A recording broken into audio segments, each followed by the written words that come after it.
आप तो यूथ के बीच में रहते हैं, तो उनका क्या मेंटालिटी है? वो चेंज होना चाहते हैं कि वो भी चाहते हैं कि यार चलने दो क्योंकि एआई आ रहा है, कोडिंग आ रहा है। आप शादी क्यों नहीं कर रहे हैं? मतलब कुछ बचपन का ट्रॉमा है, कुछ क्या नहीं, है? नहीं, जवानी का ट्रॉमा, बचपन का कोई सर ट्रॉमा। जवानी के तो सबके ट्रॉमा होते हैं, तो लेकिन फिर भी कर लेते हैं लोग अब शादी। फिर ड्रम में मिलता है। हम इंडियंस जितना चीज़ों को लेके इजी कैसे हो जाते हैं? इट इज मतलब लेथार्जी। इंडिया में कहीं ना कहीं मुझे ऐसा लगता है हर चीज़ ना कंटेंट पे सिमट कर रह गई है। ओवरऑल अगर देखें तो देश तो पीछे जा रहा है। I will probably disagree. भले मैं अपने घर के बाहर रखे टमाटर और पकोड़े बेच लूं, लेकिन जॉब नहीं करनी है। कहीं ना कहीं बिजनेस माइंडसेट बहुत ज़्यादा हावी हो रहा है। तो ये जो छोटे छोटे ट्रेंड रोज रोज बदल रहे हैं, इनकी रेलिवेंसी क्या है? बहुत एक्चुअली बहुत अच्छी बात है। जोमेटो वाले हैं जो ये जेप्टो हाँ। एंड ऑल, ये सब labour type of jobs they रहे हैं बच्चों को। तो ऐसा नहीं है कि यूथ की मेंटालिटी ऐसी हो गई है कि यार कुछ ना कुछ तो कर ही लेंगे।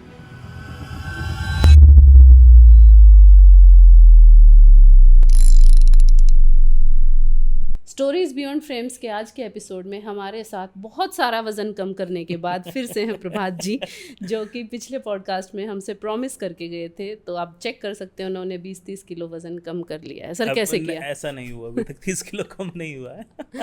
क्यों नहीं किया? वो आप प्रॉमिस करके गए थे अभी, लेकिन टाइम है, उसमें हो जाएगा। और प्लीज चेंज द आप क्वेश्चन। उसके लिए क्या कर रहे हैं? मैं वॉक कर रहा हूँ, मैं हेल्दी ईटिंग कर रहा हूँ, मैं अवॉइड कर रहा हूँ शुगर। मतलब अच्छा। हाँ, मेहनत चालू है। आजकल शुगर को बेचारे को बहुत ही टारगेट किया जा रहा है कि शुगर मत खाओ, शुगर मत खाओ। लेकिन पहले के लोग जो हमारे पेरेंट्स थे या दादा दादी थे, वो तो बहुत खाते थे। आपको क्या लगता है, इससे कोई खास फर्क पड़ता है? बहुत फ़र्क पड़ता है। ऐसा मतलब शायद मैं तो एक्सपर्ट नहीं हूँ, लेकिन ऐसा बोलते हैं कि शुगर का जो ट्रेंड है वो बहुत पुराना नहीं है। शायद 50-60 साल पुराना ही ट्रेंड है। उससे पहले शायद हम गुड़ खा रहे थे या हम नेचुरल कुछ इंग्रेडिएंट्स ले रहे थे। तो ये जो हार्ट डिसीजेज हैं या जो भी कुछ होने चालू है, वजन बढ़ना, वो प्रोबेबली शुगर इंटेक के बाद से बहुत बड़ा है। But still I am not expert, तो कमेंट नहीं करना चाहिए मुझे। तो ऐसा तो नहीं है कि रील्स से इन्फ्लुएंस होके ऐसा कर रहे हैं लोग? क्योंकि बहुत ज़्यादा न्यूट्रिशनिस्ट जो हैं वो पॉडकास्ट कर रहे हैं। और वो एक, मैंने शायद अभी रील भी बनाई थी, आपने देखी कि नहीं पता नहीं। सुबह उठते हैं तो कहते हैं कि रोटी नहीं खानी, शाम को कहते हैं चावल नहीं खाना, थोड़ी देर बाद एक दिन तो मैंने सुना कि सुबह उठकर खाली पेट पानी पीने से भी मर जाते हैं। सबसे बढ़िया तो जो मैंने रील देखी थी, उसमें एक महिला आई, उन्होंने कहा कि मैं आपका वजन कम करवा दूंगी। हाँ। 21 दिन तक आपको कुछ नहीं खाना है। बस बोला पानी पीना है। तो मैंने कहा इसके लिए मुझे एक्सपर्ट की क्यों जरूरत है? अब वो भी बेचारे कंटेंट बना रहे हैं, कुछ ना कुछ तो कंटेंट चाहिए ना। कंटेंट की ही अगर बात करें तो आजकल आपको क्या लगता है कि कंटेंट रेलिवेंट होना कितना इम्पोर्टेंट है? मतलब किस तरह का कंटेंट लोग बनाएं? क्योंकि देखा जाए तो आजकल वो जो चल रहा है कि ग्लास में अगर हल्दी घोल दो, वो भी ट्रेंडिंग में आ जाता है। तो ये जो छोटे छोटे ट्रेंड्स होते हैं, जैसे मैग्नस का वो टेबल पे हाथ मार के उठना, तो वो भी उस पे भी लोगों ने ट्रेंड कर दिया।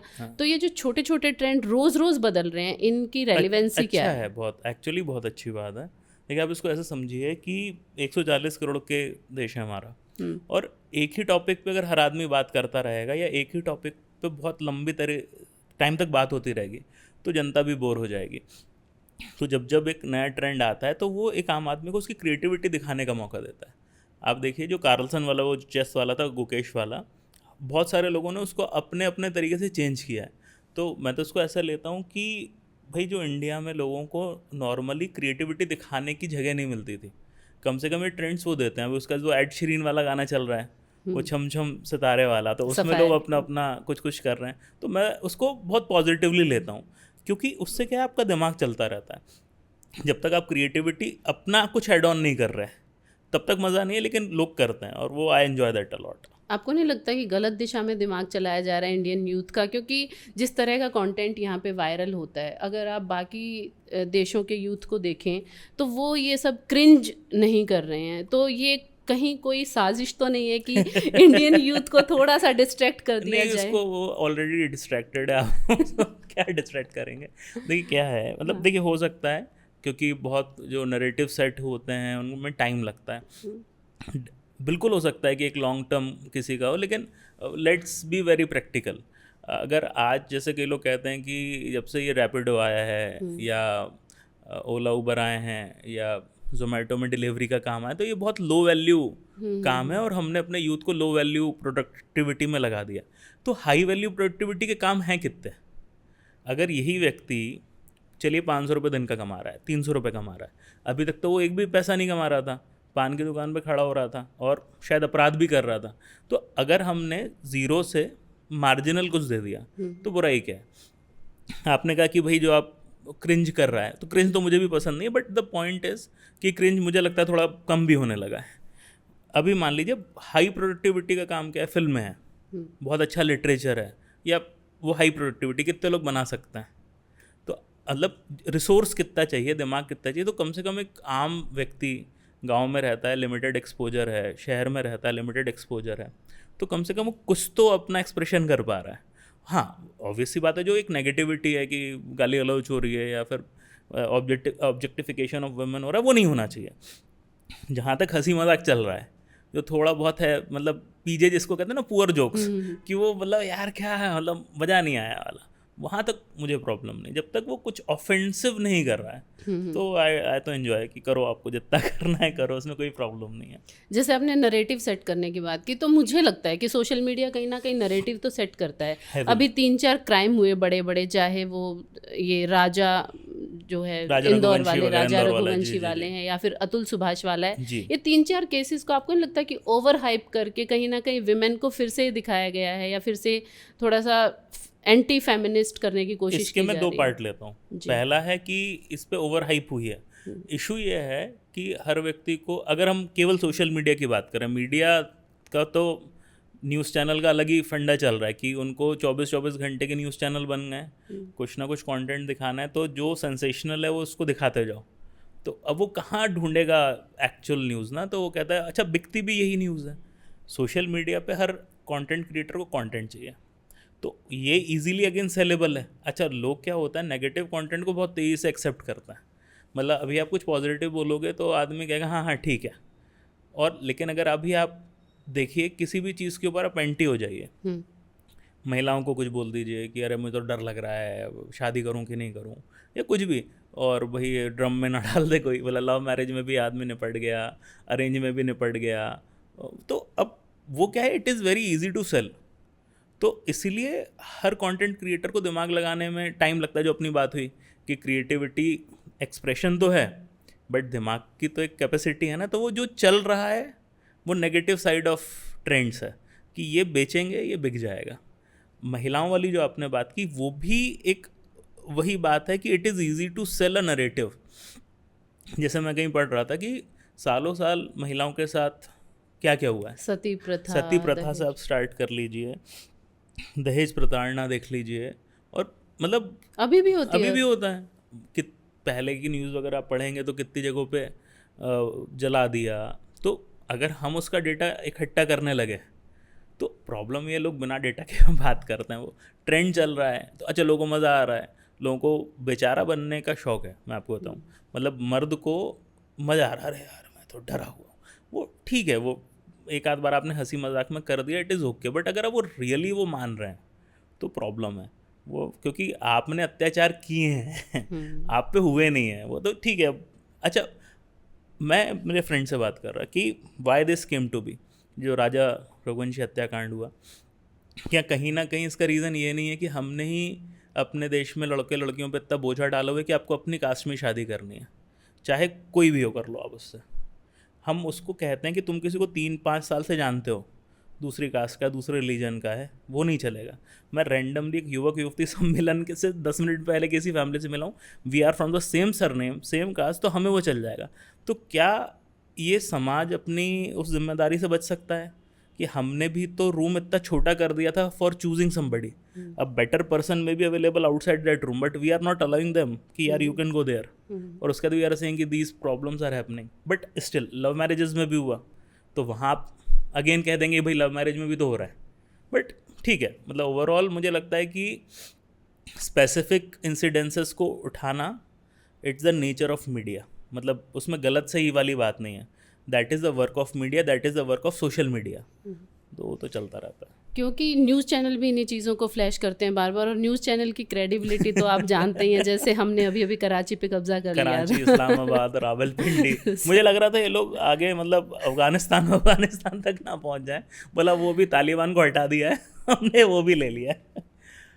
तो देखिए अगेन पॉइंट इज़ कि आप इतने डेस्परेट हो गए हैं कि आपको इस बात से फ़र्क ही नहीं पड़ रहा कि हम अपने ही देश की जनता को मिसगाइड तो नहीं कर रहे हैं। बिल्कुल। और इससे इशू ये आ रहा है कि शॉर्ट टर्म में भले ही आपको टीआरपी मिल जाएगी, लेकिन लॉन्ग टर्म में जो आपकी क्रेडिबिलिटी लॉस हो रही है। मैं आपको एक एग्जांपल देता हूँ। कुछ टाइम पहले मैं एक वीडियो देख रहा था, उसमें उन्होंने कहा जो अमेरिका के सबसे बड़े न्यूज़ नेटवर्क्स हैं, CNN है, फॉक्स है, तो वहाँ पे जो व्यूअरशिप है बहुत कम हो गई है। और रीज़न है कि जो क्रेडिबिलिटी ऑफ द न्यूज़ है वो लोगों के परसेप्शन में बहुत डाउन हो गई, तो लोग अब उसकी जगह कहते हैं हम पॉडकास्ट देख लेंगे। तो अब ये तो क्या हो रहा है कि मीडिया जितना ज़्यादा उस चीज़ को पुश कर रहा है, इस प्रकार के येलो जर्नलिज्म को, वो बहुत तेज़ी से अपने डिक्लाइन की तरफ जा रहा है। अब इशू ये है कि देश में जनता बहुत है, तो जिसको समझ में आता जा रहा है वो हटता जा रहा है, बट स्टिल जनता बहुत है, तो थोड़ा टाइम लगेगा, but they are declining. I believe they have to do something about their credibility. और जहाँ तक सोशल मीडिया की बात है, मैंने 2-3 कंट्रीज़ का डेटा पढ़ा जिन्होंने 14 to 18 ईयर्स के स्टूडेंट्स के लिए सिर्फ 1 घंटे का या 1 GB डेटा का कुछ वो निकाला है। तो इंडिया में ये क्यों नहीं हो पा रहा है? क्योंकि इंडिया में आजकल छोटे बच्चे से लेकर बूढ़े तक सबके पास मोबाइल हम और रेड सब लाइट लगे को हुए हैं। इम्प्लीमेंट नहीं कर पाते मैम, मतलब तो आप कैसे करोगे? आप कितना इसमें देखिए, रिलेटिवली जो छोटे देश हैं उनके पास रिसोर्स ज़्यादा हैं, उनके पास प्रॉब्लम्स कम हैं, तो शायद उनके लिए रिलेटिवली इजी है। आज की तारीख में हमने ही पहले इतनी फैलान कर लिया, इतनी सारी हमारी तकलीफ़ें हैं, तो हमारा फोकस, हमारी एनर्जी कहाँ जाएगी? टेररिज्म पे जाएगी, फाइनेंशियल इश्यूज़ पे, अनएम्प्लॉयमेंट पे, बहुत सारी चीज़ों पे जाएगी। तो शायद इतना हमारे पास रिसोर्स ही नहीं है कि हम कर पाएँ, और हो सकता है हमें ज़रूरत ना लगती हो। भाई ऑस्ट्रेलिया ने किया तो क्या हम आंखें बंद करके कर लें? क्या एक्चुअल हमें नीड है? तो जब तक हम अपना डेटा कलेक्ट नहीं करेंगे, नीड है आप करिए। और आप बताइए ना, हमारे तो क्या होता है कि आपने कहा कि चलो ये व्यक्ति अपना अकाउंट नहीं खोल सकता, वो अपने पिताजी का मोबाइल लेके घूमता रहेगा, तो आप क्या कर लेंगे? वो पिताजी से क्या दूसरा मोबाइल लो, अपना अकाउंट खोल के दे दो मुझे। तो there are 10,000 ways you can, मतलब अपने आप को आप उससे बाईपास कर लोगे। तो अब इतना आप एनर्जी भी लगाओगे और at the end of the day वो होने वाला नहीं है। आपने शराबबंदी की बिहार में, तो नहीं बिकती क्या वहाँ पे? मतलब बड़ी चीज़ें जब हम नहीं कर पा रहे हैं, तो इतनी छोटी चीज़ को आप इम्प्लीमेंट कैसे करोगे? जितनी भी प्रॉब्लम्स चल रही हैं पूरे वर्ल्ड में, क्योंकि हम सोशल मीडिया की और मीडिया की बात कर रहे हैं, जो इज़राइल और ईरान के बीच में हो रहा है, जो यहाँ पे हो रहा है यूक्रेन और रशिया के बीच में हो रहा है, तो ये world war like type situation कह सकते हैं इसको। बट मैंने देखा है कि जब भी कुछ ऐसा होता है तो सबसे पहले साइबर अटैक होता है जी। तो वो इंडिया उससे कितना सुरक्षित है?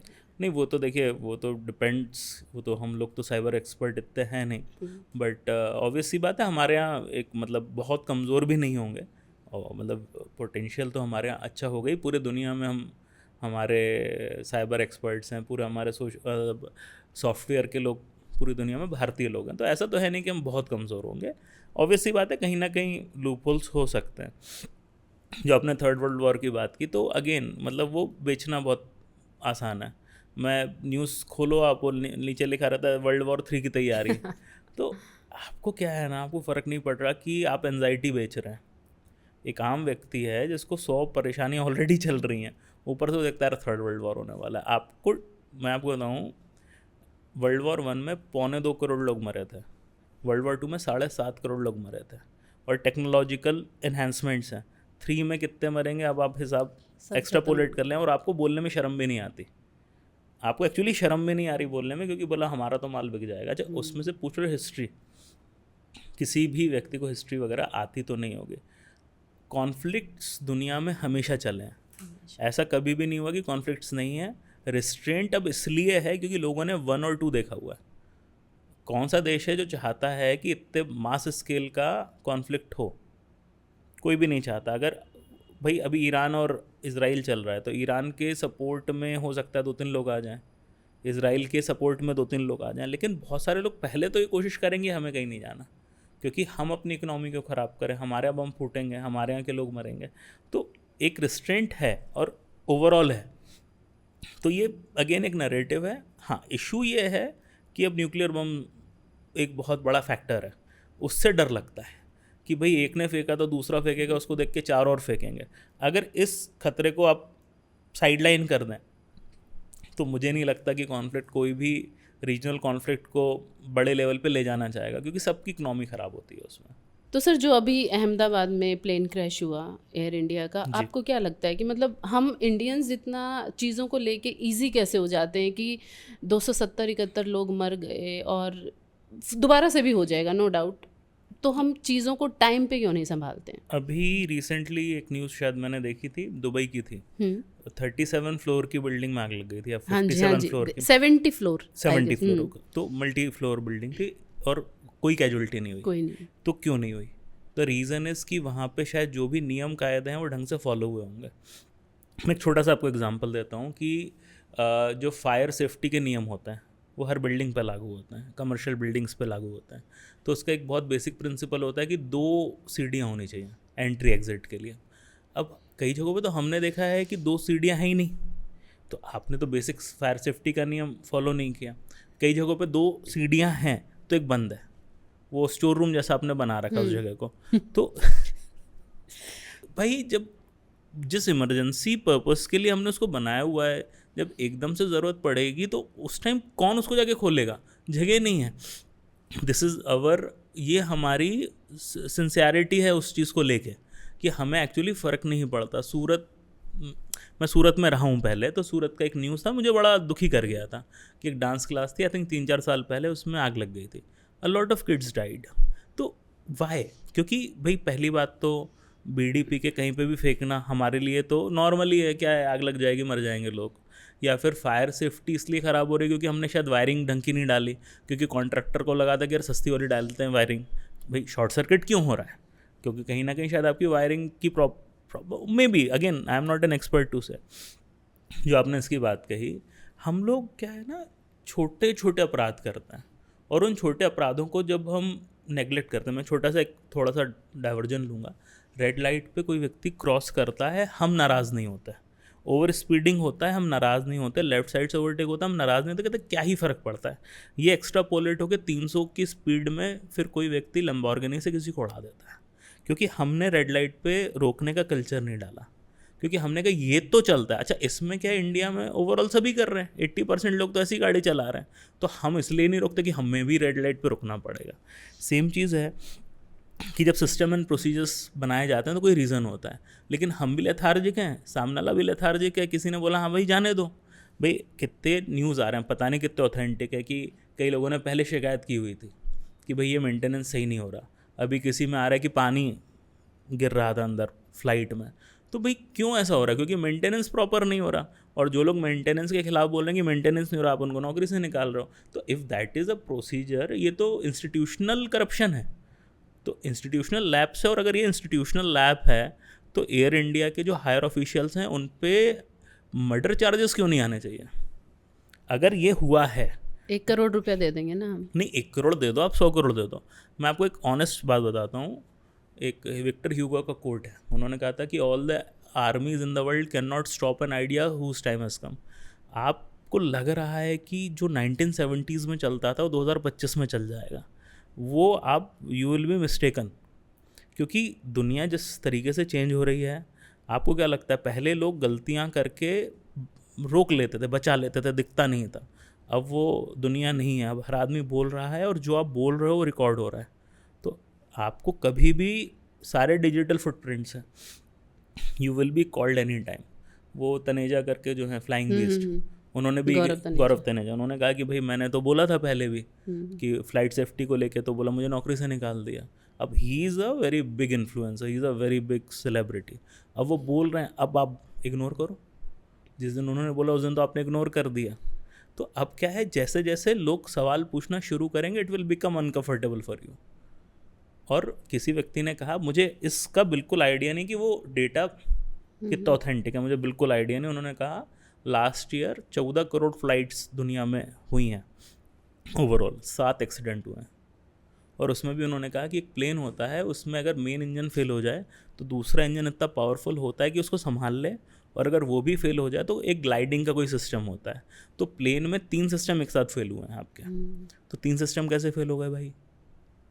यानी बहुत मेंटेनेंस पहले से, मतलब यानी आपने बार बार उस चीज़ को लेथार्जिक तरीके से इग्नोर किया है। भाई एक होगा ना, भाई एक रैंडम हो गया फेल, हो सकता है हो जाए, तो सेकंड भी फेल हो गया, ग्लाइडिंग भी फेल हो गया। भाई इट इज़ अ मतलब लेथार्जी, आई विल नॉट से कि किसी ने जानबूझ के किया होगा, बट लेथार्जी, और ये lethargy it's a problem with the Indian people, I will not से, क्योंकि मैं इंडिया में ही रहा हूँ। हम लोग सिस्टम प्रोसीजर को फॉलो करना एक बहुत बड़ी कमज़ोरी मानते हैं। हमें लगता है कि हम सिस्टम प्रोसीजर को जब तोड़ रहे हैं तो we are becoming a hero, तो probably there is the problem. क्योंकि आपने कहा कि इंडिया की मेंटालिटी की चलता है यार, सब चलता है। नहीं, 19 मैं कह रहा हूँ हाँ बहुत देशों में होगी, हाँ, क्योंकि हम इंडिया में रहे तो हमने शायद हमें इंडिया की देखी। बिल्कुल 1970s से लेकर 25 में आ गए हम। लेकिन आप तो यूथ के बीच में रहते हैं, आप स्टूडेंट्स को पढ़ाते हैं, तो उनका क्या मेंटालिटी है? वो चेंज होना चाहते हैं कि वो भी चाहते हैं कि यार चलने दो क्योंकि AI आ रहा है, अभी तो कोडिंग भंड आ है रहा सब। नहीं नहीं मैम, मैं आपको बताऊँ, I will be very serious. ऐसा नहीं है कि सीरियस स्टूडेंट्स नहीं हैं, अच्छे स्टूडेंट्स नहीं, सब हैं, but the portion of serious students is reducing. हमने भी मैनेजमेंट इंस्टीट्यूट में पढ़ाई करी है, तो उस टाइम शायद 20% बच्चे होते थे जो इंटरेस्टेड नहीं होते थे पढ़ाई में, और हम उनको देख के कहते थे यार तुम्हें नौकरी नहीं चाहिए क्या? मतलब how can be you so lethargic. एक आध दो कहते थे हमारी तो दुकान है, हम कहते थे चलो तुम्हारी 2 लोग की दुकान है, बाकी 18 का क्या? तो समझ में ही नहीं आता था। अब स्थिति हो गई कि 20% जो हैं वो सीरियस हैं और 80% बिल्कुल चिल कर रहे हैं। यहाँ से मैं फिर आपके उस पे आऊँगी जो मैंने भी सुना था, वो किसी ने स्टेटमेंट दिया था कि जो जोमेटो वाले हैं फाउंडर, और जो ये जेप्टो एंड ऑल, ये सब बहुत ही एक तरह से labour type of jobs they रहे हैं बच्चों को। तो ऐसा नहीं है कि यूथ की मेंटालिटी ऐसी हो गई है कि यार कुछ ना कुछ तो कर ही लेंगे? ये है डेफिनेटली। देखिए जब हम MBA कर रहे थे तो बहुत ज़्यादा एक्स्ट्रा जॉब्स हमारे लिए अवेलेबल नहीं थी, यानी कि अगर उस टाइम होता तो शायद मैं जोमेटो कर लेता, मतलब क्योंकि अगर डेस्परेट हो गया होता, कोई नौकरी नहीं मिल रही, तो हो सकता है मैं भी कहीं पे डिलीवरी का काम कर लेता या कुछ भी कर लेता। तो मैं ये नहीं कह रहा हूँ कि अच्छे लोग लो वैल्यू वर्क नहीं कर रहे हैं, लेकिन हमें देखना पड़ेगा कि हमारे यहाँ एक बहुत बड़ी जनता है जिनके पास उतना हाई स्किल नहीं है। तो अगर हम उसको कुछ काम दे रहे हैं तो उसमें बुराई नहीं होनी चाहिए, उसको इतना नेगेटिवली हमको लेना नहीं चाहिए। क्या हम चाहेंगे इतनी बड़ी जनता बेरोज़गार बैठे?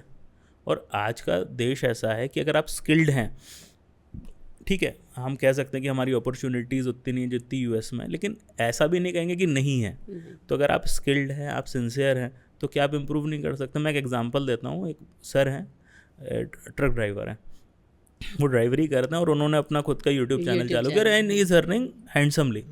तो अब आप बोलिए उनके पास क्या स्किल था, बट उन्होंने ढूंढा ना, उन्होंने देखा ना इस देश में अभी सोशल मीडिया है, कंटेंट की जगह उन्होंने नॉर्मल खाना बनाना वगैरह का वीडियो डालना चालू किया, और आज वो मतलब वो अब उनके लिए ट्रक चलाना इज़ नॉट कंपलसरी फाइनेंशियली, उससे वो कहीं ज़्यादा तो वो वहाँ कमाने लगे। तो ये चीज़ क्या दूसरा लड़का नहीं कर सकता था? बट अब वो बात वही आ रही है ना कि हमें दिमाग भी नहीं लगाना है, तो आपको कुछ तो दिमाग लगाना पड़ेगा ना। आप दिमाग भी नहीं लगाना चाहते और कहते हैं लो वैल्यू काम है।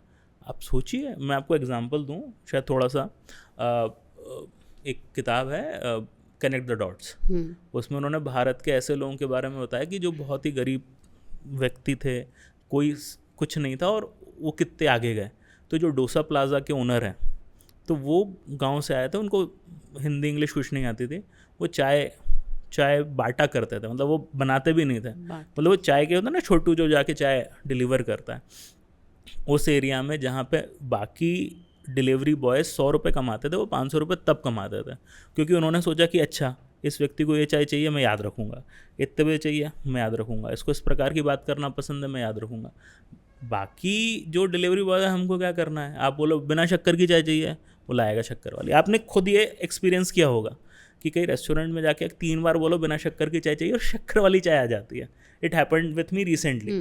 तो हमने तो उस जगह पे उस व्यक्ति ने दिमाग लगा के कुछ कर लिया, अब हम दिमाग नहीं लगाना चाहते हैं।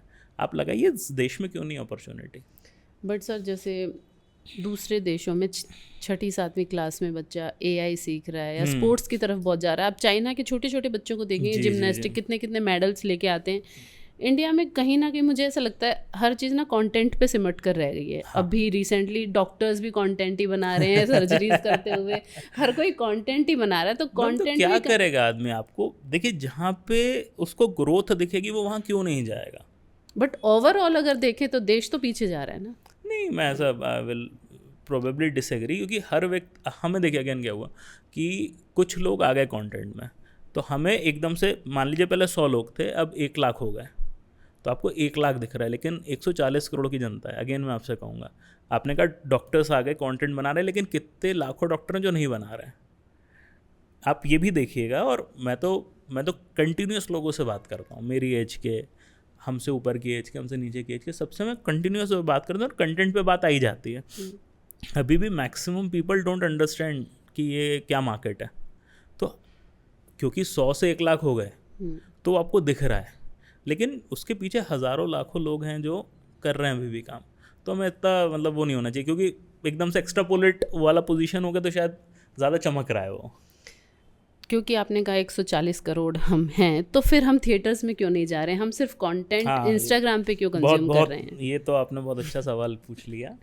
मैं किसी को जानता हूँ जो थिएटर करता है। ओके।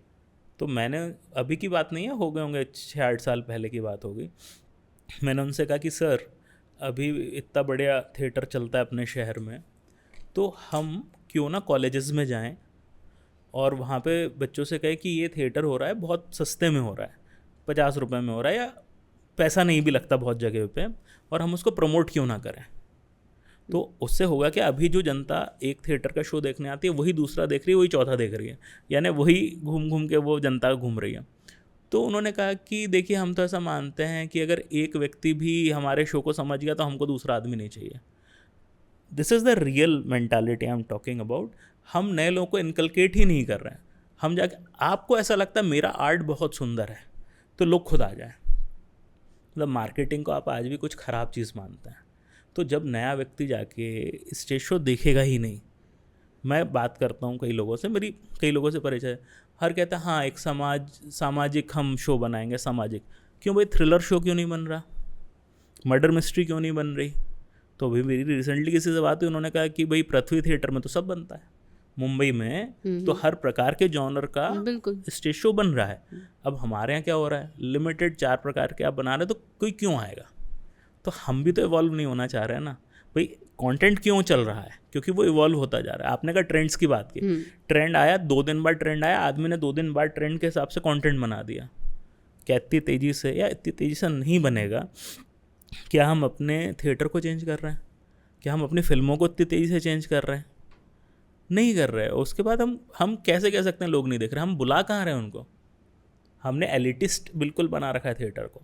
पर सर, जो ये मूवी रिलीज हुई थी गदर 2 जी, ये तो कुछ नया भी नहीं था, फिर ये कैसे नहीं, ये मास एंटरटेनमेंट है ना। आप अगेन समझिए, अगर हम देश की जनता को विभाजित करें तो आपको क्या लगता है बहुत ज़्यादा इंटेलेक्चुअल जनता कितनी होगी? 5%, 5-10%। बाकियों को क्या चाहिए? एंटरटेनमेंट। अब जब सास बहू जैसी गंदगी इस देश में रेगुलर चल रही है, उसमें तो गदर में तो मज़ा तो आ रहा है ना। मतलब हैंडपम्प तो खड़ रहा है ना उसमें। मैंने अभी जाट देखी। अब वो जाट में कोई ऐसी खास, मतलब वो बहुत लूप होल है, लेकिन मेरे को बहुत मज़ा आया। नेटफ्लिक्स पे मैंने देखी, मैंने कहा मार रहा है सनी पाजी, मज़ा आ रहा है। तो यार कम से कम एंटरटेनमेंट तो मिल रहा है। अब क्या होता है कि हर व्यक्ति को हम हाईली इंटेलेक्चुअल आइटम ही क्यों फेंक रहे हैं? आप अच्छी, मतलब जैसे मैं इस मामले में राजकुमार हिरानी को बहुत अच्छा बैलेंस मानता हूँ कि वो एंटरटेनमेंट को, आर्ट को बहुत अच्छा बैलेंस करता है। यानी आर्ट में भी वो नीचे नहीं गए और एंटरटेनमेंट भी नहीं। अब कई लोग क्या है, अपने आप को इतना सीरियस लेते हैं कि वो ऐसी फिल्म बनाएंगे कि आपके ख़ानदान में किसी को समझ में नहीं आएगी। अच्छा, कई इतनी क्रिंज बनाएंगे कि आप समझना ही नहीं चाहोगे उसको। तो वो भी तो एक्सट्रीम केसेस है ना। अब उसके बीच में कहीं आपको मेहनत करनी है, अब आप मेहनत नहीं करना चाहते, कहीं ना कहीं डरते भी हैं लोग फैमिली के साथ जाने से। जैसे अगर हाउसफुल 5 अभी उसमें बहुत वल्गैरिटी एंड ऑल, तो मुझे लगता है कि पता नहीं, मतलब कुछ हमें ऐसा बीच का रास्ता निकालना चाहिए। मैंने उसका टीजर देखा, हाँ। तो मुझे लगा यार ये फिल्म मैं देखूंगा, हाँ। फिर मैं उसका ट्रेलर देखा, मैंने कहा फिल्म मैं नहीं देखूंगा। सेम मैंने कहा ये क्या चल रहा है उसमें। हाँ। देखिए again, people think it is easy to make a vulgar film rather than a good film. एक अच्छी कहानी लिखने में टाइम लगता है। बिल्कुल। आप खुद लेखक हैं, तो आपको पता है कि एक अच्छी कहानी किसी को लिखनी होगी, वो टाइम लगता है, लेकिन कुछ भी फेंक देना इस प्रकार का वल्गर या क्रिंज वो इजी होता है। और उसके बाद हमारे पास बड़े बड़े स्टार हैं, it is easy to market. देखिए कई लोग प्रोडक्ट पे इतने हैवी हैं कि मार्केट नहीं कर रहे, कई मार्केटिंग पे इतने हैवी हैं कि प्रोडक्ट पे काम नहीं कर रहे हैं। तो वो again the point is balancing, कि प्रोडक्ट भी अच्छा हो, मार्केटिंग भी अच्छी हो। जब तक दोनों नहीं होंगे तो it will not be a successful thing. अब अगेन लोगों ने कहा अच्छी चल गई आपकी हाउसफुल 5। मेरा सवाल है प्रोडक्शन बजट कितना था भाई? मान लीजिए 250 करोड़ 250 करोड़ की फिल्म है, और 300 करोड़ अगर उसने कमा लिए तो will you call it a success? Actors इतने लिए, उनको भी दिया हुआ। एक्टर्स लिए हैं और क्रूज पे उतनी शूटिंग हुई है। और भाई जब 400 450 करोड़ का धंधा करेगी तो शायद नो प्रॉफिट नो लॉस में आएगी। तो मतलब मुझे नहीं लगता कि वो बहुत कोई सक्सेसफुल चीज़ है। आप 10 करोड़ की फिल्म बना के अगर 15 करोड़ का धंधा कर लो, मैं तो उसको ज़्यादा अप्रिशिएट करूँगा कि हाँ भाई आपने बढ़िया बना ली फिल्म। जब हम अभी फिल्म की बात करें तो मैंने सुना था कि आप भी एक फिल्म लिख रहे हैं या बना रहे हैं। नहीं, मैं शॉर्ट फिल्म्स बनाता रहता हूँ। फीचर फिल्म के बारे में सुना फीचर था। फिल्म के लिए मैं मतलब सोच रहा हूँ कुछ, मतलब I am trying to find a good idea. मैंने अभी तक कभी स्क्रिप्ट नहीं लिखी है, ओके, फुल लेंथ कहानी नहीं लिखी, शॉर्ट स्टोरीज बहुत लिखी हैं। तो बट हाँ इच्छा तो है कुछ। आप अगर बनाएंगे तो कैसे बनाएंगे? हाउसफुल 5 या मैं बनाऊंगा ट्विस्ट एंडिंग सस्पेंस फिल्म, अपना जॉनर है। या फिर उसको अगर या तो ये बनेगी या स्लाइस ऑफ लाइफ, मतलब जो बिल्कुल स्लाइस ऑफ लाइफ होती है ना, जैसे वेकअप सेट या दिल चाहता है, लाइट जो, या फिर प्रॉपर सस्पेंस थ्रिलर टाइप। ये अपनी आपकी लाइफ पे भी कोई मूवी बनाना चाहते हैं? मेरी लाइफ में कुछ, मेरी लाइफ में कोई मूवी नहीं बनाना चाहता ऐसा। आपकी लाइफ पे बन सकती है वैसे। मेरी लाइफ पे क्यों कोई बनाएगा, उसमें कुछ ज़्यादा है नहीं बनाने क्योंकि मतलब ऐसा आपने बताया ना कि सारी चीज़ें कोलैप्स होने के बाद आपने फिर से फिनिक्स की तरह राइज किया। नहीं, अभी मुझे नहीं लगता कि आई एम देयर। आप शादी क्यों नहीं कर रहे? मतलब कुछ बचपन का ट्रॉमा है, कुछ क्या है? नहीं, जवानी का ट्रॉमा। नहीं, वो तो आपने हमें बताया था, बट कुछ बचपन का जिनका कोई ट्रॉमा नहीं है। बचपन सर जवानी के तो सबके ट्रॉमा होते हैं, लेकिन फिर भी कर लेते हैं लोग शादी। फिर ड्रम में मिलते हैं। देख खुद मजाक बना रहे हैं ड्रम का, और फिर कहेंगे कि हम इनसेंसिटिव हैं। मैंने कहा ना थोड़ा बहुत तो चलता है। नहीं ठीक है, वो मतलब देखिए क्या होता है कि आफ्टर सम टाइम एक स्पेसिफिक टाइम होता है जब आपको लगता है कि प्रोबेबली यू नीड समवन, और एक टाइम निकलने के बाद आपको लगता है कि नहीं भी है तो कोई बात नहीं। 60 में लगा आपको ऐसा कि मुझे कोई चाहिए, मतलब साथ बैठ के चाय पीने वाला? आजकल का तो जो दौर है 60-65 में तो आदमी निकल लेगा। तो मतलब रिग्रेट के लिए बहुत टाइम रहेगा नहीं। 60-65 में देश की जो सोशल स्थिति रहेगी आपको नहीं पता। और मैं ये मानता हूँ कि to be alone is better than with a bad company. तो अगर कोई लगेगा कि हाँ बढ़िया है तो समझेंगे, नहीं है तो अपना सही चल रहा है, अपन काम पे फोकस करें अपना। अभी का जो यूथ है वो शादी से बहुत डर रहा है। क्या आपको लगता है कि इसमें सोशल मीडिया या न्यूज़ चैनल या मीडिया का बहुत हाथ है? क्योंकि छोटी छोटी चीज़ों को कमिटमेंट इश्यूज हैं बेसिकली। तो मुझे जो लगता है, और ये आज का यूथ नहीं डर रहा, वो हर ज़माने का यूथ डरता है। एक ज़माने पे उस पर इतना प्रेशर होता था कि वो ये बोल नहीं पाता था। अब क्या हो गया कि अब वो थोड़ा सा वो, अच्छा सोशल मीडिया में अगर आपको दिख रही हैं, ये तो चलिए 3-4 एक्सेप्शनल हमने बात की कि लड़ाइयाँ हो रही हैं, जहाँ पे आपने देखा था बहुत प्रेम था, वहाँ पे डिवोर्स हो रहे हैं, तो कहीं ना कहीं शायद दे आर क्वेश्चनिंग देमसेल्व्स। तो ठीक है, again I am nobody to मतलब से कि, और देखिए अगेन एक टाइम था when there used to be people in love one relationship and वो मैरिज करने की कोशिश करते थे। अब वो आदमी की वो सिंसियरिटी नहीं है रिलेशनशिप को लेकर। वो ऑलरेडी कह रहा है कि ये जब तक है तब तक ठीक है, तो फिर मैं दूसरा ढूंढ लूँगा। पहले ढूंढ के रख लेते हैं। तो अब वो बेंचिंग और फ्रेंड जोन और बहुत सारे हैं नए वर्ड्स हैं, आप सिचुएशनशिप। तो अब वो ऑलरेडी चीज़ें एग्जिस्ट कर रही हैं, तो they are actually not serious about a relationship. तो probably that is also playing some part. क्योंकि सर सोशल मीडिया का एक्सपोजर इतना ज़्यादा है, लोगों बच्चे आपस में क्योंकि पढ़ते भी साथ हैं, आते जाते भी साथ हैं, रिलेशनशिप सिचुएशनशिप, फिर उनका हार्ट ब्रेक हो जाता है, फिर वो नशे वशे में सेल्फ लव हैशटैग चलाने लगते हैं। तो यूथ, क्योंकि जैसे आपने बताया कि डेमोग्राफिक डिविडेंड जो है हमारा, वो यूथ कह रहे हैं कि आगे जाके बहुत ज़्यादा है। तो यूथ जब सही दिशा में ही नहीं होगा तो उसका फ़ायदा क्या है हमारे देश को? वो देखिए हमारे यहाँ मतलब जो यूथ की पॉपुलेशन है परसेंटेज वाइज बहुत अच्छी है, जी। तो डेमोग्राफिक डिविडेंड उसी को माना गया, जबकि चाइना है या जापान है उनमें बुजुर्गों की संख्या ज़्यादा है। लेकिन अगर स्किल ही नहीं होगा तो वो हम क्या करेंगे इन लोगों का? तो स्किल डेवलपमेंट में आपको काम करना पड़ेगा। और देखिए ऐसा नहीं आते रहते हैं स्कीम्स वगैरह स्किल डेवलपमेंट की, लेकिन वही प्रॉब्लम है लेथार्जी की कि लोग सीरियस नहीं है उसको लेके स्किल डेवलपमेंट को। पॉलिसीज़ आती हैं, पैसा लगता है, बट उसको सीरियसली इम्प्लीमेंट नहीं किया जाता। क्योंकि हमने भी एक बार एक क्लास ली थी जो इसकी स्किल डेवलपमेंट के ऊपर थी, लेकिन जिस प्रकार से एटीट्यूड हमने देखा कि अरे वो बच्चों को साइन करवा के जाने दो अगर उनको जाना है तो मैंने कहा भाई फिर वो जो बेसिक पर्पस है कि गवर्नमेंट भी पैसा दे रही है और भाई कोई कंपनी कल आएगी उसको लगेगा कि अच्छा ये बच्चे को तो आता होगा, तो at the end of the day किसी को फ़ायदा नहीं हो रहा। बीच में जो पढ़ा रहा है उसको थोड़ा पैसा मिल जाएगा, मुझे मेरी सैलरी मिल जाएगी। तो अगेन जब तक सीरियसनेस नहीं आएगी, जब तक हमको ये नहीं दिखेगा कि नहीं ये स्किल डेवलपमेंट के बिना मेरा देश बढ़ेगा नहीं, तो वो तो एटीट्यूड का इशू है ना, कोई सीखना ही नहीं चाहता है, तो चल रहा है वो। तो फिर कहीं ना कहीं ये भी एक माइंडसेट है कि भले मैं अपने घर के बाहर रख के टमाटर और पकोड़े बेच लूँ लेकिन जॉब नहीं करनी है। कहीं ना कहीं बिजनेस माइंडसेट बहुत ज़्यादा हावी हो रहा है यूथ नहीं पे। होना चाहिए वो, मतलब क्योंकि मेरा खुद का वो माइंडसेट है, तो मैं किसी और के माइंडसेट पे तो प्रश्न चिन्ह नहीं उठा सकता। बट क्या है कि थोड़ा सा नौकरी करके सीखें पहले। भाई आप देखिए फिल्में में क्या होता है ना, फिल्मों में एक आया लड़का उसने अपना धंधा चालू किया, वो बिलियनर बन गया, और हमको भी बचपन में ऐसे ही लगता था कि हम भी जाएंगे और सीधे सीईओ बनेंगे, है ना। लेकिन जो एक जिसको कहते हैं ना अनुभव, एक्सपीरियंस का एक बहुत बड़ा रोल होता है। आपको कई चीज़ें लगती हैं, जैसे मैं एक छोटा सा आपको एग्जांपल देता हूँ।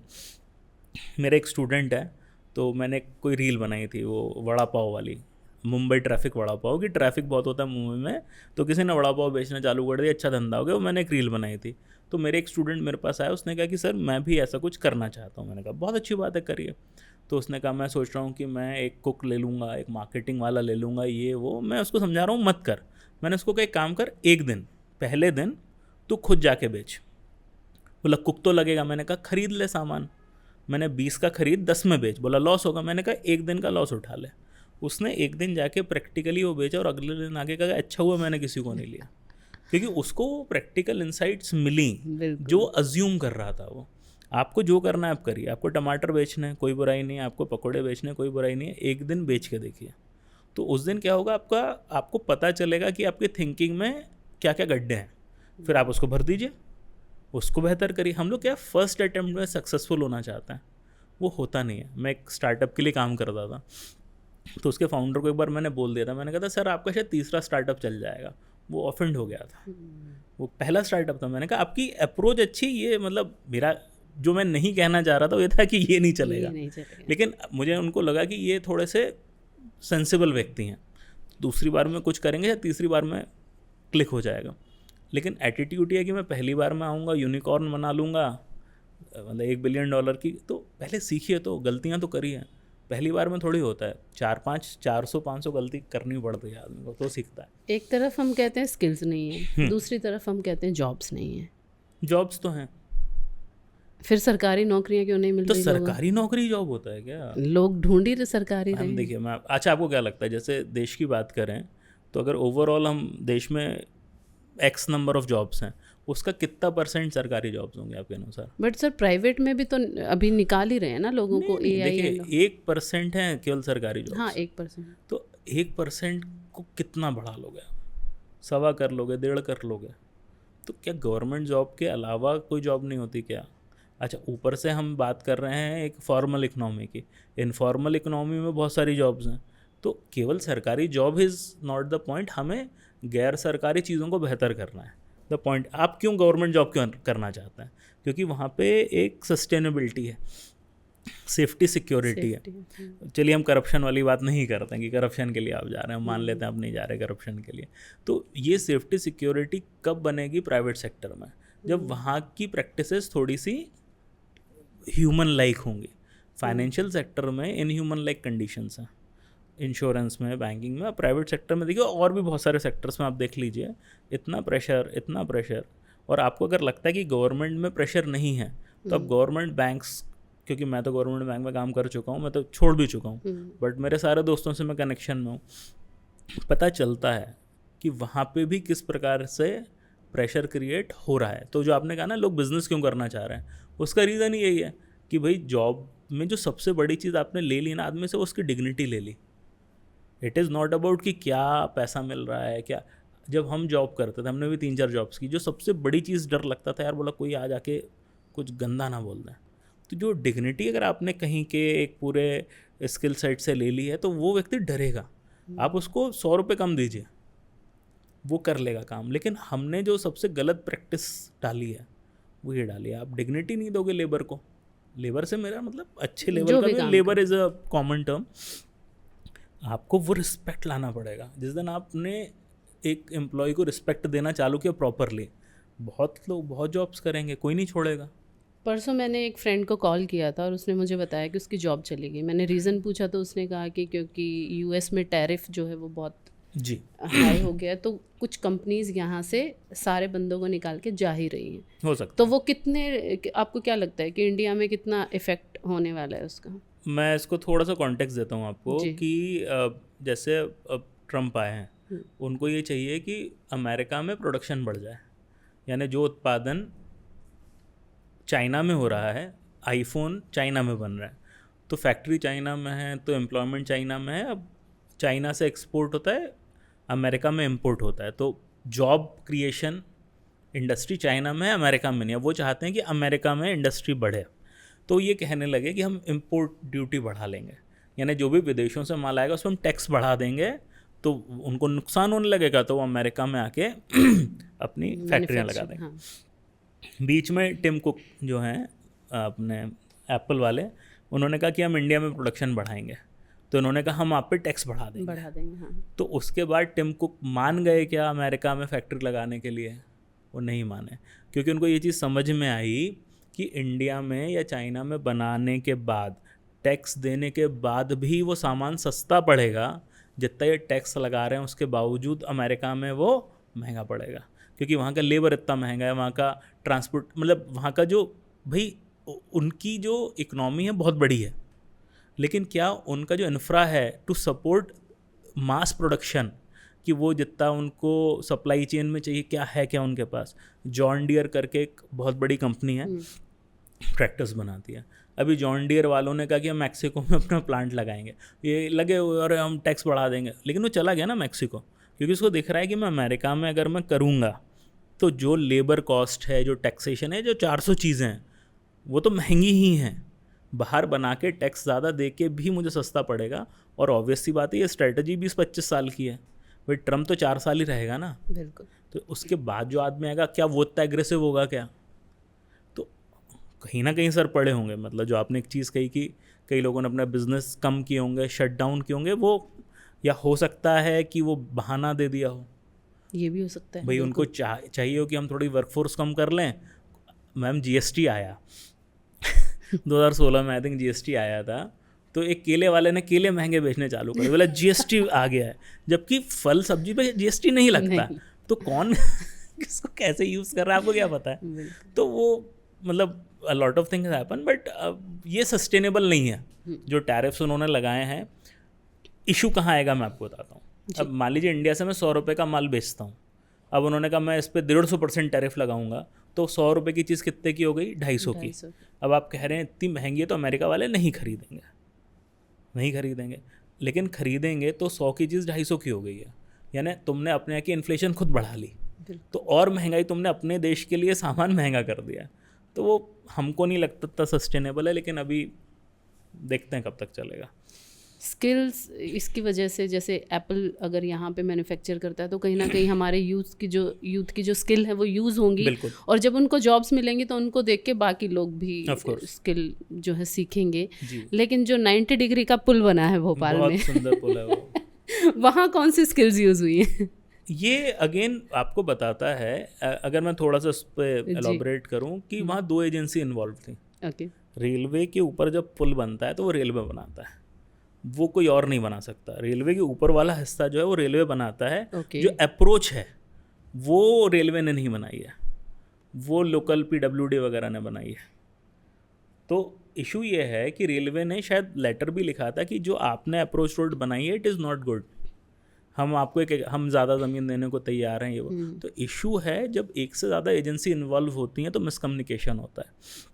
भाई जैसा अगर आपने सुना हो, गडकरी जी ने बीच में कहा था कि मान लीजिए मुझे एक रोड बनानी है, अब रोड बनानी है तो बीच में रेलवे लाइन पड़ेगी, बीच में पानी के स्रोत पड़ेंगे, तो मुझे रेलवे से भी परमिशन लेनी है, मुझे वाटर रिसोर्स डिपार्टमेंट से भी परमिशन लेनी है, तब तो मेरी रोड बन पाएगी। जब रेलवे बन रही है तो बीच में रोड पड़ रही है, तो रेलवे वाले को रोड डिपार्टमेंट से लेना है। तो बीच में उन्होंने कहा था क्योंकि ये आपस में इतनी मिनिस्ट्रीज इन्वॉल्व होती हैं, एनओसी लेने में टाइम लगता है, तो क्यों ना एक एग्रीगेट मंत्रालय बनाया जाए जिसमें सारी चीज़ें एक साथ हों ताकि चीज़ें आसान हो जाएं। अब यहाँ का तो सबसे ईजी सॉल्यूशन तो यही हो सकता है ना कि एक ही एजेंसी पूरा पुल बना दे, भाई या तो रेलवे बना दे या PWD बना दे। अब क्योंकि एक से ज़्यादा जब एजेंसीज आती हैं तो मिसकम्युनिकेशन होना is a very common place thing. मैं इसमें मान भी लूँ कि कोई करप्शन नहीं है, मान लूँ मैं करप्शन मान लो, मैं अगर मान लूँ कि इसमें कोई, लेकिन लेथार्जी तो है। भाई क्यों हो रहा है ऐसा? मतलब ये तो बच्चा भी बता सकता है कि आप यहाँ से कैसे और ऊपर से भारत के लोग जैसे गाड़ियाँ चलाते हैं तो कहाँ कहाँ उड़ के गिरेंगे। रिस्पॉन्सिबल कौन रहता है इन चीज़ों के लिए? पीछे कलियासोत पे एक बनाया इन्होंने फ्लाईओवर जी, उसके साइड में दूसरा फ्लाईओवर है जो अंग्रेज़ों के ज़माने का बना हुआ है जी। और अगली बारिश में नया वाला बह गया पुराने देखिए बहुत अनफॉर्चुनेट बात क्या है कि वी हैव इंस्टीट्यूशनलाइज करप्शन। हमने करप्शन को इंस्टीट्यूशनलाइज कर दिया है। कई जगहों पे प्रीफिक्सेस हैं कि भाई ये आपको कॉन्ट्रैक्ट मिल रहा है, इसमें इतना % इसको जाएगा, इतना % इसको जाएगा। अब मान लीजिए 100 रुपये का प्रोजेक्ट है, अब वो 100 रुपये का प्रोजेक्ट है तो ठेकेदार को 80-85 रुपये में पड़ेगा, तो 15 रुपये वो कमाएगा। अब उसमें प्रीफिक्स है कि 25 रुपये तो आपको देने ही पड़ेंगे। अब आपने 25 रुपये अगर देने हैं तो आपकी जेब में 75 रुपये जा रहे हैं। कॉस्ट ऑफ प्रोडक्शन कितना है? 85 है। तो आप माल 75 का 85 का नहीं डालोगे, आप 60 का डालोगे। तो इसके लिए मैं किसको रिस्पॉन्सिबल मानूँ? क्या इंस्टीट्यूशनलाइज करप्शन इसके लिए रिस्पॉन्सिबल नहीं है क्या? तो अगेन हम उस चीज़ को ध्यान नहीं देते। भाई ठेकेदार को तो हमने बहुत तेज़ी से बोल दिया उसने ढंग से काम नहीं किया, हो सकता है उसने भी ढंग से काम नहीं किया, बट हमने जो एक्सेप्ट कर लिया कि हाँ इतना तो देना ही पड़ेगा, तो who is responsible for that? Again वही व्यक्ति इन जगहों पे, वो सरकारी नौकरी चाहिए ना लोगों को, सरकारी नौकरी क्यों? अच्छा पुल बनाने के लिए चाहिए क्या? तो दैट इज़ द पॉइंट। तो आपका ही इंटेंशन सही नहीं है। अच्छा, और बहुत इंटरेस्टिंग चीज़ है, लोगों को लगता है कि हम करप्शन कर लेंगे तो वही रोडें ख़राब होंगी, वही पुल ख़राब होंगे। जब ये पुल धंसेंगे तो किसका परिवार घुसेगा उसमें आपको नहीं पता, आपका भी हो सकता है। तो उसके बाद आप किसको बोलेंगे कि यार ये किसकी गलती थी? रोड्स हैं, गड्ढे हो जाते हैं। भाई आप देखते हैं कि बहुत शहर में पानी भर जाता है, उसमें बेचारे लोग कई बार गड्ढे में गिर जाते हैं, तो वो गड्ढे में किसका परिवार घुसेगा?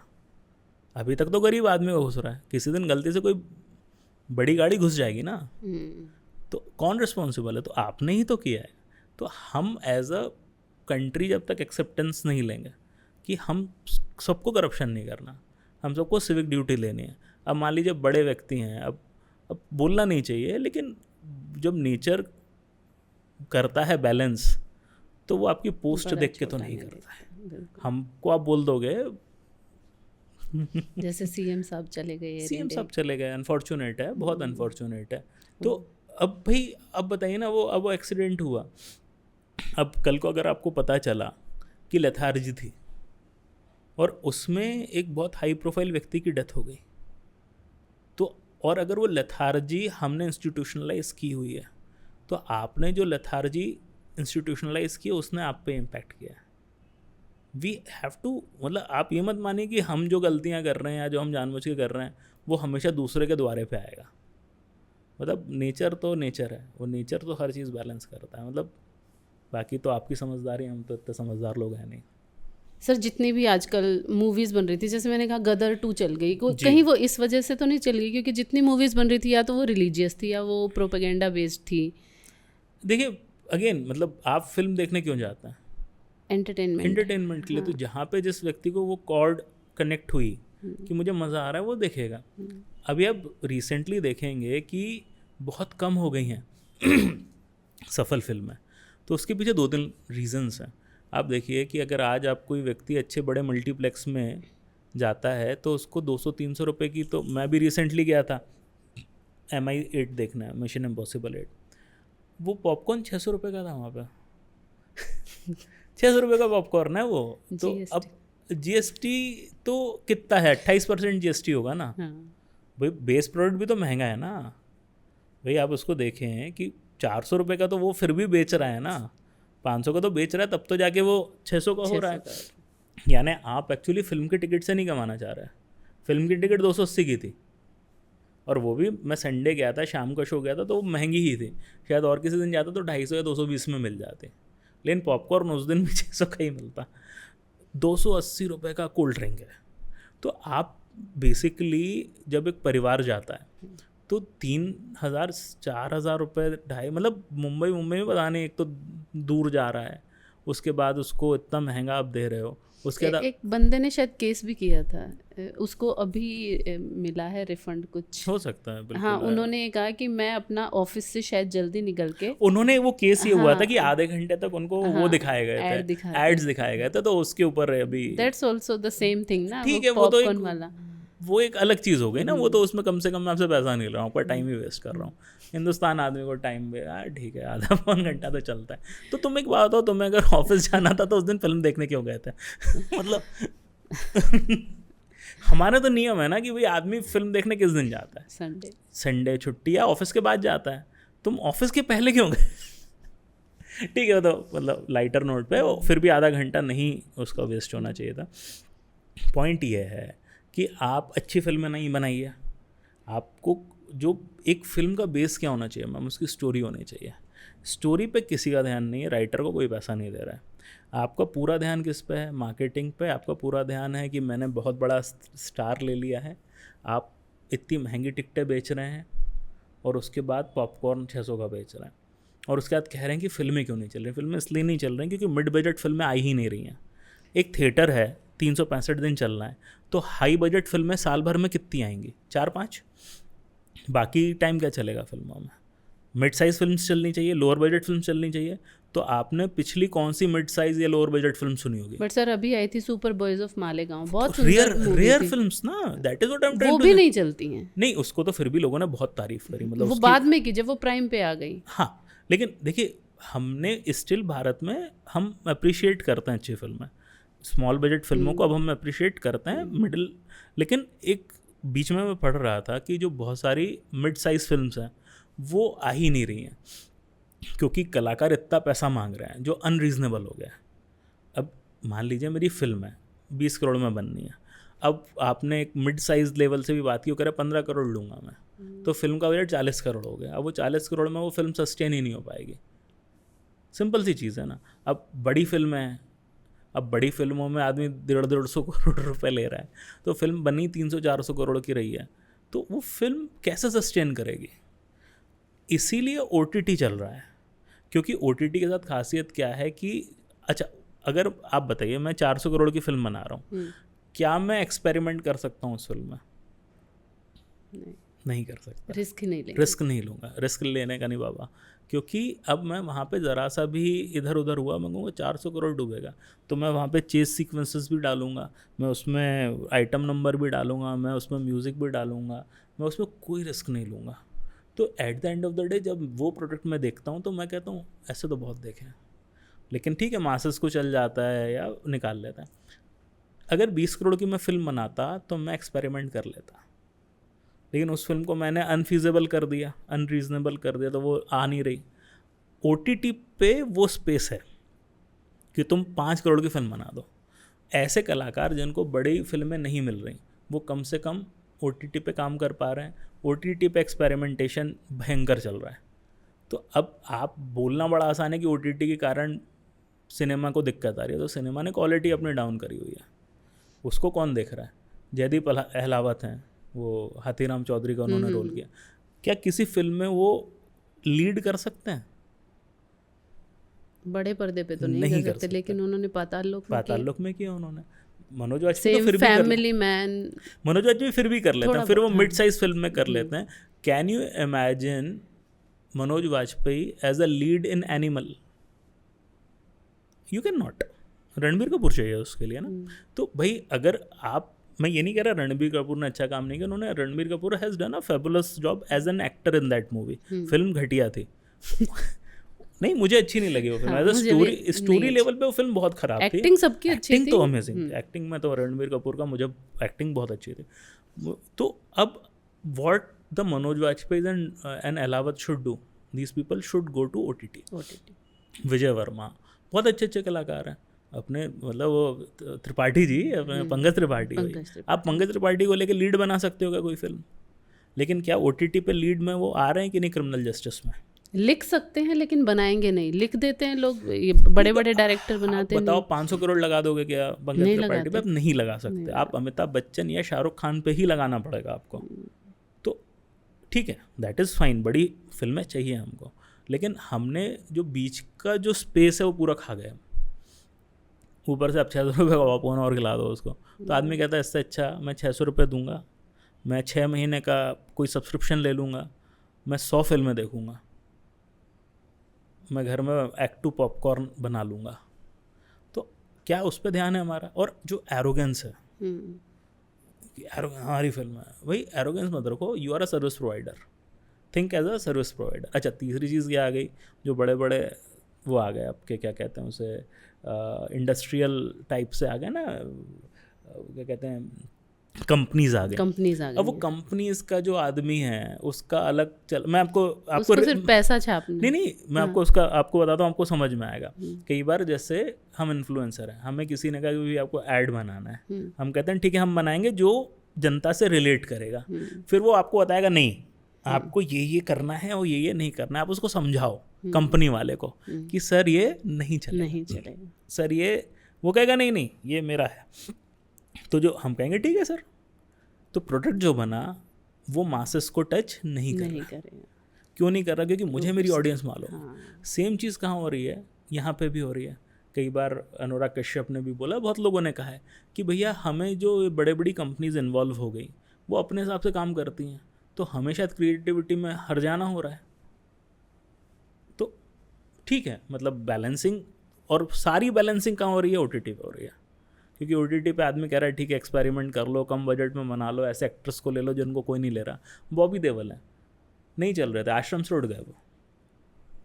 कितने ऐसे एक्टर मैं आपको गिना दूंगा जो हाशिए पे थे, भाई OTT ने सबको स्पेस दे दिया। एक्सपेरिमेंटेशन हो रहा है, ऐसी फिल्में बन रही हैं, आप कहोगे ये तो कभी बड़ी फिल्म पे जा नहीं सकते। तो मतलब वो तो बैलेंसिंग तो हमेशा हो जाती है। मैंने कहा ना, नेचर है, आप गलत करोगे तो आप बैलेंस हो जाओगे। इवन आप ऐसे एक्टर्स की बात कर रहे हैं जो आउटसाइड ऑफ इंडस्ट्री थे। मैंने 1-2 मूवीज़ देखी अभी अभिषेक बच्चन की, और उन्होंने कितनी सुंदर एक्टिंग की है। हालांकि उनको भी बड़े पर्दे पे, एक है आई वांट टू टॉक, वो भी काफी मैंने ट्रेलर देखा था उसका, और एक और छोटी बच्ची के साथ उनकी मूवी आई थी, मुझे वो शायद वो डांस वांस के ऊपर कुछ थी वाली। तो कहीं ना कहीं मुझे ऐसा लगता है कि एक्टर को भी एक स्पेस मिल रहा है अपनी स्किल्स दिखाने का। जैसे अभिषेक बच्चन को किसी ने कुछ खास डांस करते पहले या सोचा ही नहीं होगा कि बंदा डांस कर सकता है। छोटा सा एग्जांपल देता हूँ जी। एक बहुत साल पहले एक फिल्म आई थी संजय दत्त की, पिता। हाँ जी। तो वो फिल्म फ्लॉप हो गई, तो किसी ने पूछा ये क्यों फ्लॉप हो गई? तो बोला उसमें आपने संजय दत्त को एक गरीब मजदूर बेसहारा व्यक्ति दिखाया। बोला संजय दत्त बेसहारा नहीं हो सकता, ही संजय दत्त। मतलब वो, समझ रहे हो बात को? सेम चीज़ किसी ने कही थी कि एक बार किसी फिल्म में आपके सैफ अली खान को गरीब दिखा दिया था। बोले ये आदमी गरीब दिखता ही नहीं है, क्योंकि ही इज़ नवाब ना, वो गरीब कैसे दिखेगा? तो होता क्या है कि इतने इमेज लोगों ने बांधी हुई है। क्या शाहरुख खान जो एक ज़माने में अंजाम और डर कर चुके हैं, क्या आज वो करेंगे तो क्या जनता एक्सेप्ट करेगी? शायद नहीं करेगी। क्योंकि तो बड़ी फिल्मों के साथ या बड़े स्टार्स के साथ दिक्कत क्या होती है कि वो, उनके साथ हम एक्सपेरिमेंट कर ही नहीं सकते। वो एक बहुत ही लिमिटेड स्कोप है, थोड़ा बहुत। मैं एक छोटा सा एग्जांपल देता हूँ। आई थिंक राम गोपाल वर्मा बोल रहे थे, बोला था कि साउथ की फिल्में क्यों चल रही है और नॉर्थ की क्यों नहीं चल रही। बोला क्योंकि कहीं ना कहीं नॉर्थ में, बॉलीवुड में आदमी डर जाता है। बोला कैसे? बोला रन फिल्म बनी थी अभिषेक बच्चन वाली, बढ़िया फिल्म थी। तो बोला उसमें एक शॉट है जिसमें हीरो जो है एक छोटी बच्ची की कनपट्टी पे बंदूक लगा देता है। तो अभिषेक बच्चन वाज लाइक कि मैं यार ये सही थोड़ी है, मतलब हीरो एक छोटी बच्ची पे बंदूक लगाएगा क्या? बोला लेकिन वही जब हमने साउथ में बनाई विथ आर माधवन उसमें कोई दिक्कत नहीं। बोला यानी कहीं ना कहीं साउथ की इंडस्ट्री कहती है let's go with it, they are ready to, मतलब वो अपनी बाउंड्रीज को एक्सटेंड करने को तैयार हैं। बॉलीवुड में हम थोड़े से कॉन्शियस हो जाता है, इंटेलेक्चुअल और पॉलिटिकली, हमें लगता है पॉलिटिकली करेक्ट होना चाहिए, पॉलिटिकली करेक्ट होना चाहिए। अभी मैंने जाट फिल्म देखी, अगेन वो एक साउथ के डायरेक्टर ने बनाई है, वो आप फिल्म देखोगे आप उसमें कई चीज़ें ऐसी हैं आप देखोगे अरे ये दिखा दिया क्या, जो आप शायद एक्सपेक्ट नहीं करते एक बॉलीवुड फिल्म से। तो अगेन आप मैं ये नहीं कह रहा हूँ सही है या गलत है, मैं ये कह रहा हूँ कि they are ready to push the boundaries. तो बोलें शायद ये कारण है कि अभी बॉलीवुड क्या है इतने रिस्ट्रेंट्स के साथ काम कर रहा है कि हीरो जो है वो ये नहीं करेगा, हीरो जो है वो बदमाशी नहीं करेगा। तो हो ये रहा है उसके चक्कर में कि बहुत ही रिस्ट्रिक्टेड एनवायरनमेंट में फिल्में आ रही हैं। अब वो क्यों चल गई आपकी एनिमल क्यों चल गई, क्योंकि वो बिल्कुल नो होल्ड बार थी कि बिल्कुल उसने दिखाया जिसको जो करना है करेगा। आई थिंक वो भी अगेन वांगा साहब आई थिंक साउथ के डायरेक्टर हैं, मुझे आइडिया नहीं है, हो सकता है साउथ के हो, तो उन्होंने कहा कि लेट्स एक्सटेंड द बाउंड्रीज। तो अभी और लेके आ रहे हैं वो तो हाँ आई थिंक वो एनिमल का ही सीक्वल, एनिमल का सीक्वल ला रहे हैं, स्पिरिट ला रहे हैं। तो अगेन अगर हम इतने डर के काम करेंगे तो भाई ऑडियंस के लिए तो एक ही एक्सपीरियंस है, तो जो सारे एक्सपेरिमेंट है वो कहाँ हो रहे हैं फिर, वो नेटफ्लिक्स पे हो रहे हैं, वो प्राइम पे हो रहे हैं, OTT पे हो रहे हैं। ऐसी कहानियाँ जो हम शायद बड़ी फिल्म पे नहीं बना सकते हम वहाँ पे बना रहे हैं। लापता लेडीज देखो चल गई, लापता लेडीज तो चल गई ना, आई थिंक बहुत चली, वो बहुत चल गई ना लापता लेडीज। सर अभी एक स्टेटमेंट आया कि जो चैट जीपीटी है वो लोगों का दिमाग जो है ख़त्म कर रहा है क्योंकि यूज़ ही नहीं कर रहे हैं। हम बात कर रहे हैं स्किल की, और स्किल तो दिमाग से ही आती है, जब हम दिमाग यूज़ करेंगे तभी स्किल डेवलप होंगी। लेकिन जब दिमाग ही यूज़ नहीं होगा, जैसे मैं भी ऐसा करती हूँ, मैं खुद इसमें इन्वॉल्व हूँ कि जैसे कोई ईमेल आता है तो फट से कॉपी पेस्ट करके उसका रिप्लाई चैट जीपीटी से कर देती हूँ, क्योंकि टाइम वेस्ट नहीं करना है मुझे। देखिए मुझे लगता है एआई को एक नौकर की तरह इस्तेमाल करना चाहिए, एक मालिक की तरह इस्तेमाल नहीं करना चाहिए जी। देखिए जो ऐसे स्टैंडर्ड ऑपरेटिंग प्रोसीजर्स हैं जिसके लिए हम किसी को ट्रेन कर सकते हैं कि ये आया तो उसका ये जवाब है, ये आया तो उसका ये जवाब है, उसके लिए you can use AI. But जो क्रिटिकल थिंकिंग की बात है, जहाँ आपको खुद सोचना है, क्रिएटिविटी, आइडिया जनरेशन, वो आपको खुद करना चाहिए। माइक्रोसॉफ्ट की रिसेंट स्टडी है, वो ये कहती है कि जब से ये सब एआई ज़्यादा आया है लोगों की क्रिटिकल थिंकिंग कम हो गई, लोगों का सोचना कम हो गया। एक बहुत अच्छा कोट था, उसने कहा था कि I want AI to do my laundry so that I can do poetry, I don't want AI to do my poetry so I should do my laundry. तो बात क्या है कि आप उससे नौकर वाला काम कराओ, लॉन्ड्री करवाओ उससे, पोएट्री तो आपको और हमको करनी चाहिए, क्योंकि वो तो रस है ना इस देश का, इस दुनिया का, इस जीवन का आनंद है।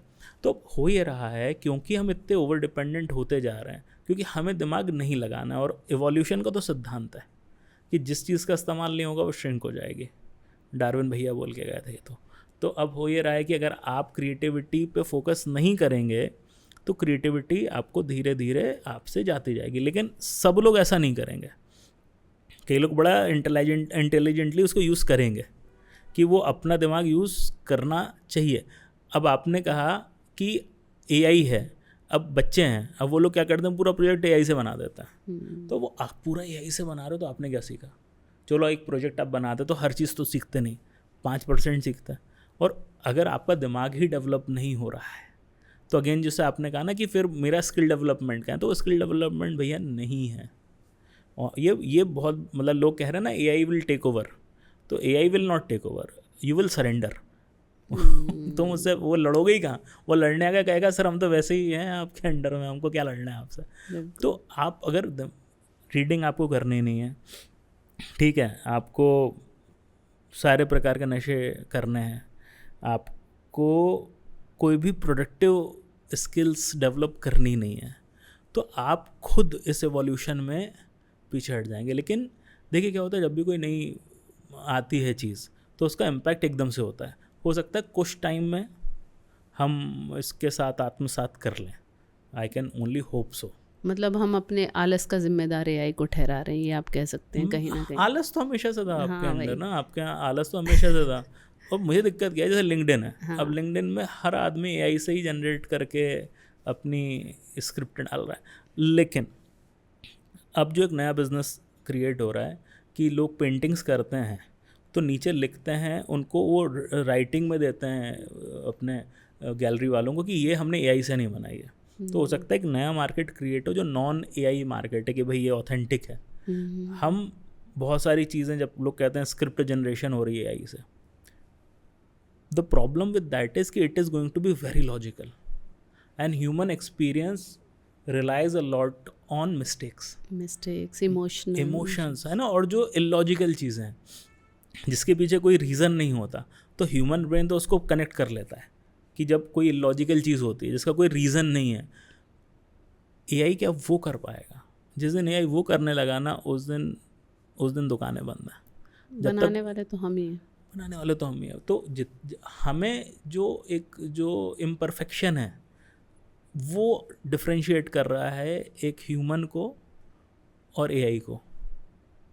तो जिस दिन वो इम्परफेक्शन में भी आपके जैसा आ गया, नुआंस्ड हो गया, जैसे एक सीन है देवड़ी का, वो इलॉजिकल सीन है, इलॉजिकल है लेकिन वो लॉजिकल है। उसमें होता क्या है कि अब देवड़ी भैया हैं अपने अबे देवल, और वो he is drunk and that, वो घूम रहे हैं, ऐसा लग रहा है तो आदमी मर जाएगा।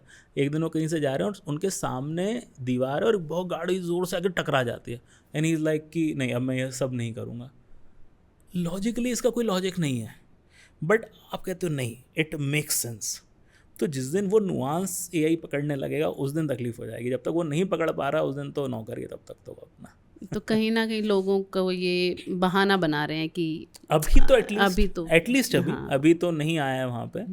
मैं तो कितनी बार बोलता हूँ ऐसे जोक सुनाओ, वो पुराने कोई जोक सुना देता है। वो जिस दिन नए जोक बनाने लगेगा उस दिन धंधे की लग जाएगी। Thank you so much sir, आपके इतने सारे वक्त के लिए और इतने इंसाइटफुल थैंक यू कन्वर्सेशन के लिए धन्यवाद। Thank you.